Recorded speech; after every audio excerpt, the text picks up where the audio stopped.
안녕하세요. 일상의 소소한 이야기를 나누는 꿀피라디오의 요즘 들어 부쩍 우수하지 않은 꿀찌 PD입니다.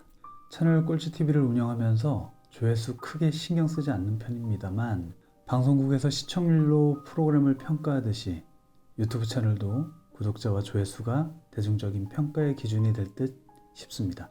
이런 대중적이지 않은 채널에 소중한 흔적 남겨주신 구독자분이 계셔서 소중한 댓글 먼저 읽고 오늘 이야기 시작합니다.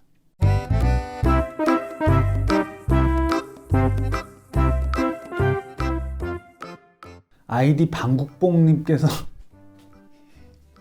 이분 직접 뵌 적은 없지만 제가 무척 좋아하는 분입니다. 아이디 정말 위트 있지 않습니까? 방국봉. 어제 16화 온라인 위문 편지에 관한 소소한 이야기에 댓글 남겨주셨는데요. 요즘 많이 좋아졌네요. 비취 인가 지역이라 사진 한 장 남아있지 않지만 그립네요. 라는 소중한 댓글 남겨주셨습니다. 방국봉님 군생활을 매우 중요한 부대시설에서 근무하셨던 것 같습니다. 정보통신보안이 엄격한 부대에서는 사진 촬영도 쉽지 않았던 시절이었죠. 아무리 힘들었더라도 지나고 나면 추억이고 그리운 게 당연한 것 같습니다. 저도 가끔은 군생활 시절이 떠오르니까요. 소중한 댓글 고맙습니다. 오늘도 맑음님께서는 엄지척만, 내용 없이 엄지척만 남겨주셨습니다. 어쨌든 고맙습니다. 조회수와 구독자 수는 우수하지 않지만 그럼에도 꿀피라디오 시즌1은 매주 월요일부터 금요일 저녁 일상의 소소한 이야기를 전하도록 하겠습니다.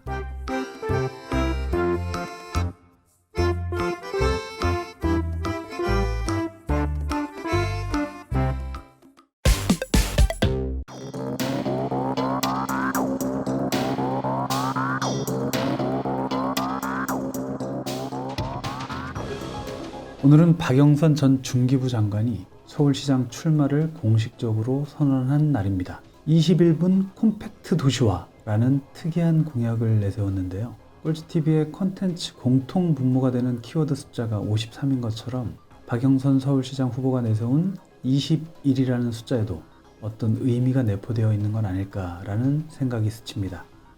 2021년에 21을 상징하는 것 같기도 합니다. 여튼 중요한 골자는 도시의 공간 개념을 대전환하여 일정 공간 안에 교육시설과 편의시설, 스마트팜 등을 조성해서 서울을 분산도시 형태로 만들겠다는 거대한 포부를 밝혔습니다. 제가 인상적으로 바라본 포인트는 공약의 실현 가능성 여부를 떠나서 지금까지 거론된 서울시장 후보자들 중에서는 제일 뚜렷한 공약을 제시했다는 생각이 지배적입니다.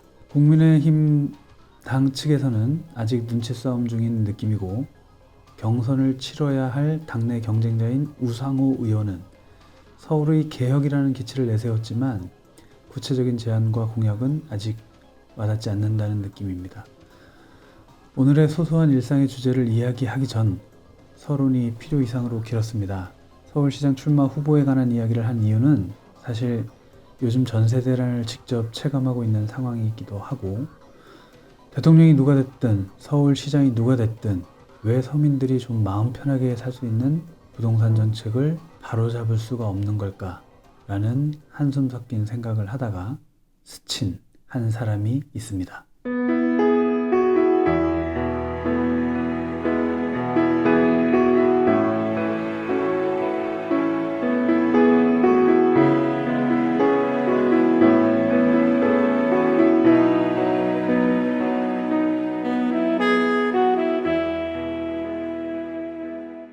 벌써 10년이 넘은 지난 일입니다.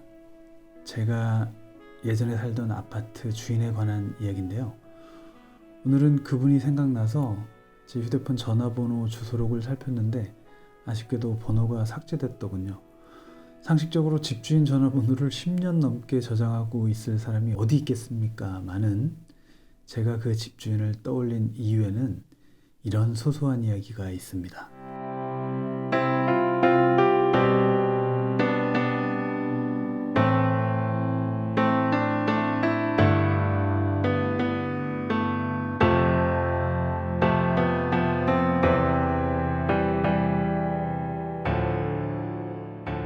집주인은 저보다 2살이 많은 그 당시 30대 후반의 건설회사 부장이었습니다.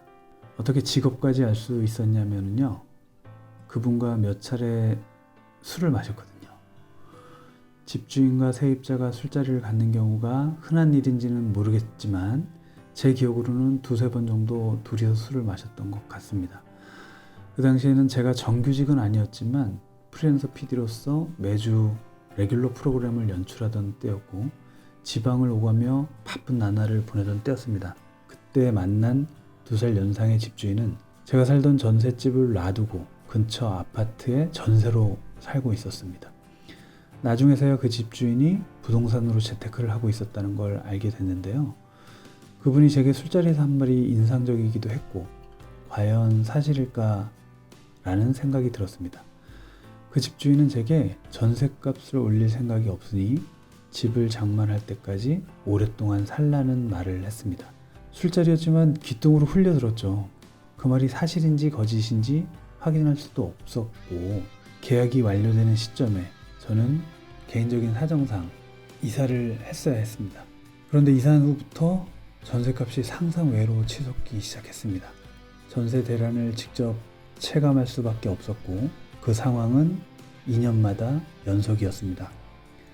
또다시 고민에 빠져드는 시기가 다가오는 시점에서 문득 그 집주인이 생각난 이유는 전셋값을 올리지 않겠다던 그 집주인의 말이 과연 사실이었을까?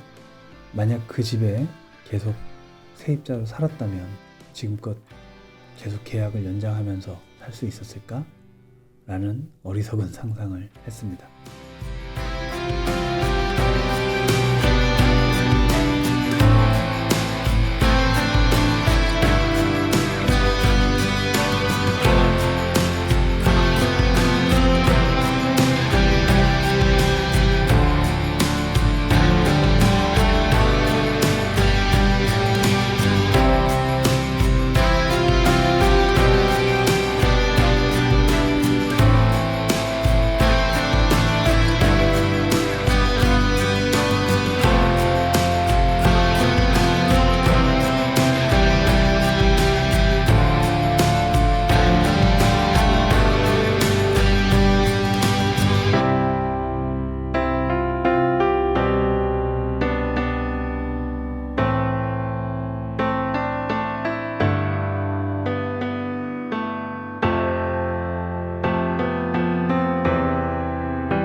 혹시 청취자분들 중에 서울에 살면서 오랜 시간 아파트 전셋값 변동 없이 살고 계시는 분들이 계실까요?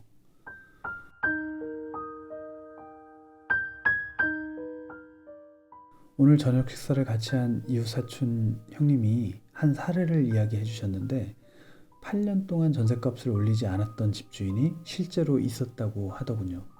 신발 장사를 하시는 그 형님 덕분에 시장가에 대한 개념도 이해할 수 있었습니다. 전셋값도 시장가에 준하는 그런 개념으로 정해지는 거겠죠. 제가 오늘 모두의 서울시장 후보자에 관한 이야기로 오늘의 소소한 이야기를 시작한 이유는 도시공간 대전환이라는 거대한 타이틀이 일부 그 환경을 누릴 수 있는 특정 시민들을 위한 공약이 되지 않기를 바라는 마음. 굳이 박영선 서울시장 후보가 아니더라도 그 어떤 후보가 서울시장이 되든 서울의 부동산 정책을 바로잡을 수 있는 후보가 서울시장이 되었으면 하는 바람이 있었습니다. 이 또한 이기적인 바람일 수도 있습니다. 저보다 더 어려운 환경에서 심각하게 고민하시는 분들이 더 많을 수 있을 테니까요. 마지막으로 실현 가능성이 희박하겠지만 그럼에도 상상에는 한계가 없으니까 제 마음대로 상상과 다짐을 합니다. 제가 만약 집주인이 돼서 세입자와 관계를 맺는 상황이 된다면 시장 경제에 따라 대란을 일으키는 계약을 맺지 않겠습니다. 네, 맞습니다. 실현 가능성이 희박한 얼척없는 상상일 뿐입니다. 일상의 소소한 이야기를 전하려다가 소심해진 우수한 꼴찌 PD였습니다. 늦은 시간까지 청취하신 구독자분들 오늘도 고맙습니다. 조금 천천히 가도